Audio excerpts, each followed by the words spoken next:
Makanya tingkatan kuak dan anti kuak, kalau kita memahami partikel malaikat dan iblis, itu kita sudah bisa benar-benar kesejatian mana yang benar yang sejati, mana yang salah yang sejati. Itu karena partikelnya itu paling lembut di bawahnya partikel Tuhan. Partikel Tuhan itu nama. Terus Antasena titisane Bathara Baruna penguasa laut. Nah, satunya itu dengan kalau Isa melawannya itu memurniannya dengan sifat kasih.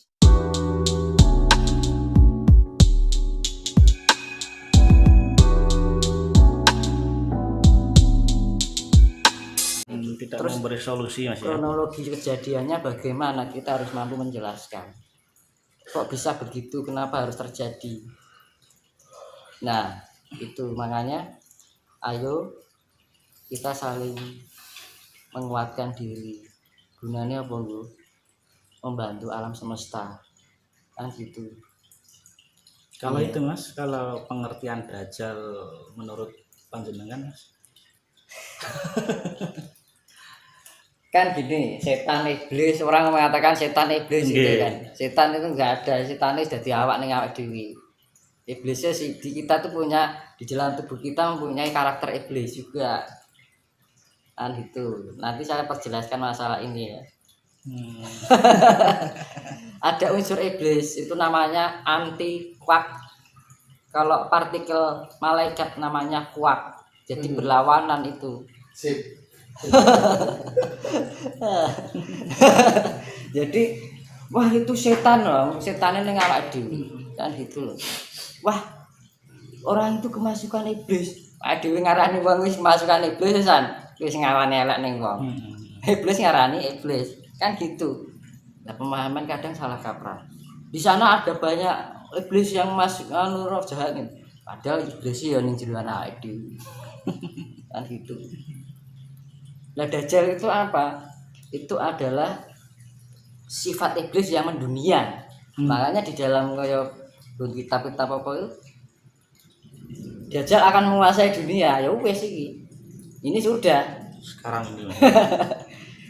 Dajjal, diartikan Dajjal itu sifat iblis yang mendunia. Sifat iblis yang mendunia. Makanya ya Pak, yang membunuh iblis Nabi Isa Al-Masih. Dengan apa? Dengan kasih sayang. Iya teman. Durga Kaula itu Mas. Yang membunuh apa? Pisang geni sama Antasena dengan gada inten. Inten kan keras. Logam apapun paling keras intan kan.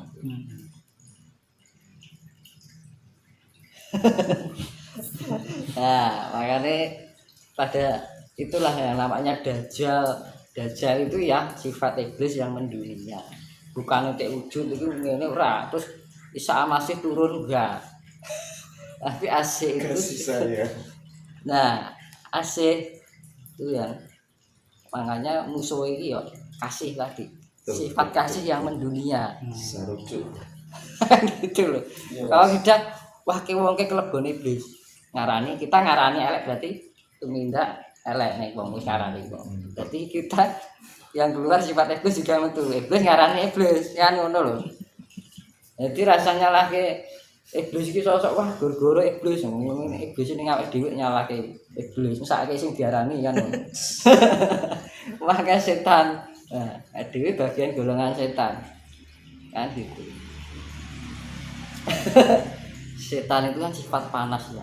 Pengaruh suhu panas yang mempengaruhi emosional dan nafsu kita. Jadi segala sesuatu sebenarnya terjadi di dalam. Nggak usah kemana-mana. Iya. Makanya tingkatan kuak dan anti kuak, kalau kita memahami partikel malaikat dan iblis, itu kita sudah bisa benar-benar kesejatian mana yang benar yang sejati, mana yang salah yang sejati.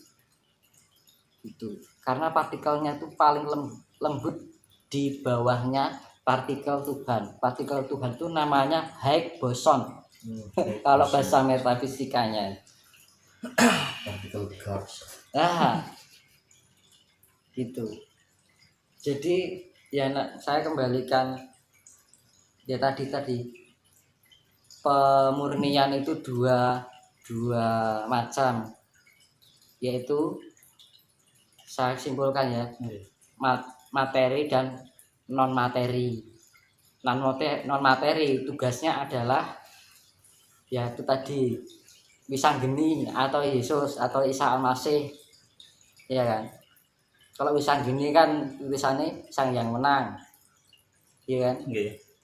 Kalau ning Nasrani ya Putra Allah kan namanya itu kode toh. Terus Antasena titisane Bathara Baruna penguasa laut. Nah, satunya itu dengan kalau Isa melawannya itu memurniannya dengan sifat kasih sayang, kedamaian yang mendunia, mercusuar dunia mahan apa zaman kesucian. Jadi kesucian itu mendunia. Terus yang itu yang sifatnya non materi, ya kan? Terus yang materi itu tugasnya Nabi Khidir, nek cara agama, nek cara wayang, cara apa Antasena. Titisane Sang Yang Baruna penguasa laut, air laut. Nah itu dihempaskan karena air asin itu sifatnya penetralisir. Proton 50 proton, 50 neutron digabungkan plus minus, muatan plus minus jadi satu menjadi netral. Jadi kalau ini misalnya 100% ya, ini 70, ini 30 gak seimbang. Jadi harus seimbang. Makanya ya kalau ingin dinetralkan, punya nafsu kelebihan juga nggak baik. Kekurangan nafsu juga Harus belen ya Mas. harus pilih. Ketemuannya adalah kasih. Kan ngono. Ego kelebihan juga larinya ke egoisan. Kalau kekurangan ego adanya cuma diinjak-injak. Nabi Isa itu ya Wisanggeni itu tadi. Ngebari opo gitu. Nah, ya. Kalau Antasena itu ya kan Nabi Khidir itu tadi kalau di pewayangan kan gitu. Nah, tugasnya ini dua masing-masing.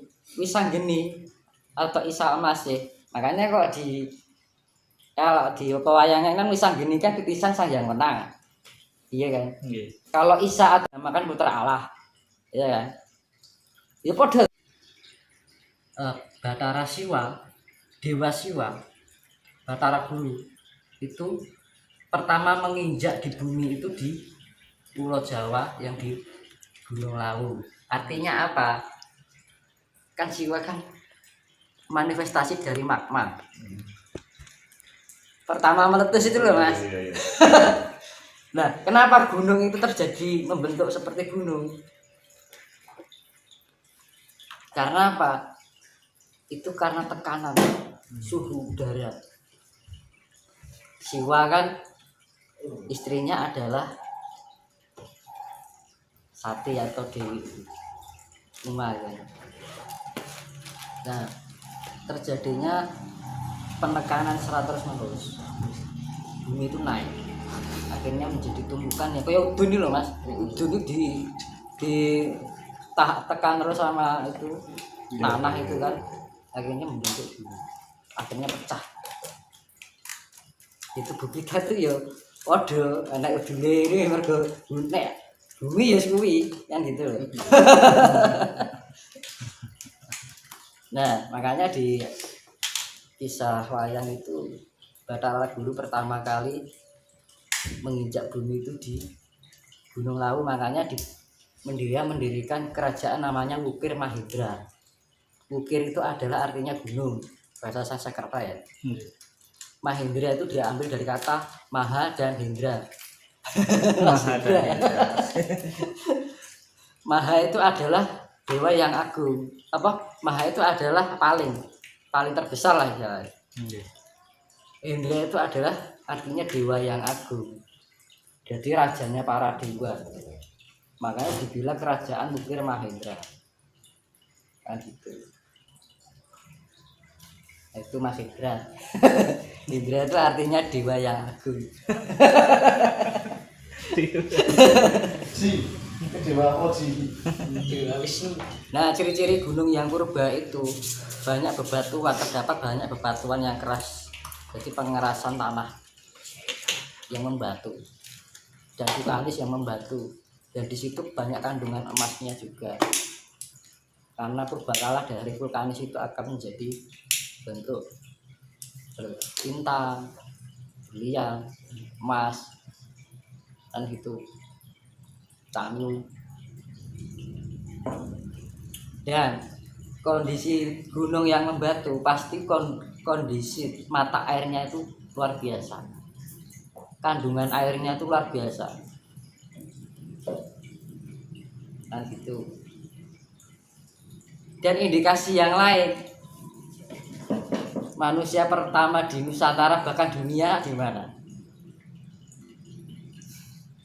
Satu, di Nusantara khususnya Meganthropus paleojavanicus. Mega artinya besar, Anthropus itu manusia, Paleo itu tua, Javanicus itu Java, Jawa. Artinya manusia besar tua, manusia tua besar yang ukuran besar di Jawa.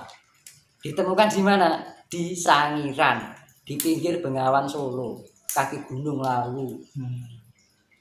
Dan di Gunung Lawu mengindikasikan banyak manusia ditemukan purbakala. Itu indikasi yang sudah menjadi fakta, bukan mitos. Enek wujute. Ya, terbukti. Bukti. Nah, itu Meganthropus itu sudah ada dari 2,5 juta tahun yang lalu. Kedua, Pithecanthropus mojokertensis. Pithecan itu artinya kera. Anthropus itu manusia. Manusia kera. Manusia keren. Mojokertensis, Mojokerto. Nah, ketemunya adalah di kaki gunung Penanggungan. Penanggungan itu gunung purba.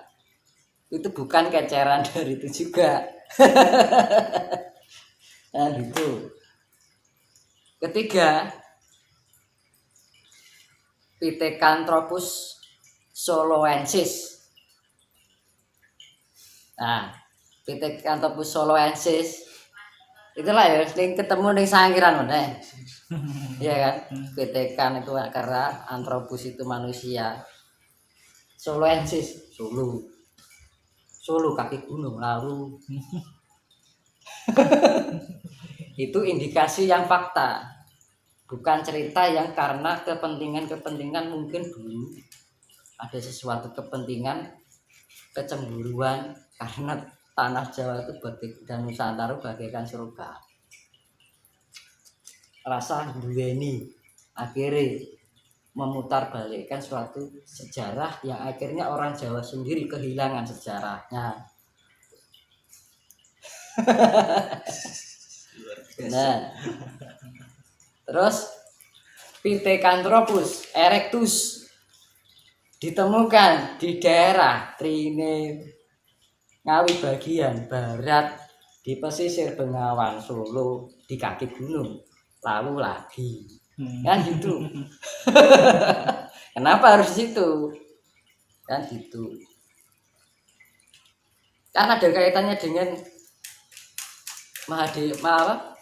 Batara Guru mendirikan Wikir Mahendra, kerajaan pertama di Pulau Jawa. Juga artinya itu pertama meletus di Pulau Jawa. Kan itu.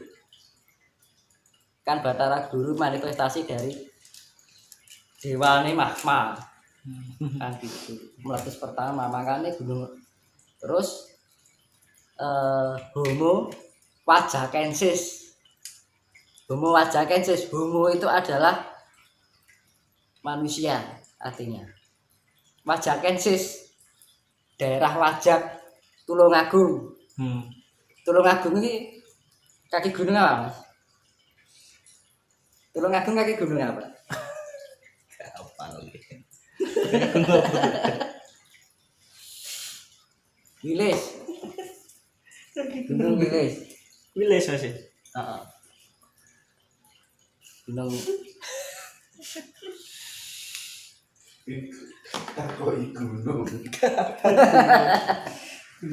Jadi Homo wajakensis itu ditemukan di daerah Wajak di kaki gunung Wilis. Di Tulungagung.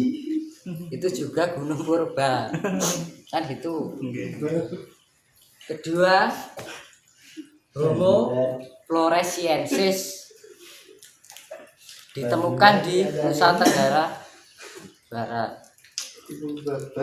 Iya teman. Nah dulu kan Jawa sampai NTB, NTT, Bali itu kan satu daratan. Iya toh. Satu daratan dulu. Satu daratan dulu. Belum terpecah-pecah. Jadi nek misalkan Gunung Himalaya ini dilempar ke Jawa biar Jawa itu tidak guling. Kamu pun di band iki dadi sadar. Guling piye? Logikanya wong zaman dulu Pulau Jawa itu belum terpisah kok. Sama Kalimantan we gandeng kok. Tidak hidup menyendiri loh. Mulanya tidak hidup menyendiri. Kok dibilang guling itu guling dari mana?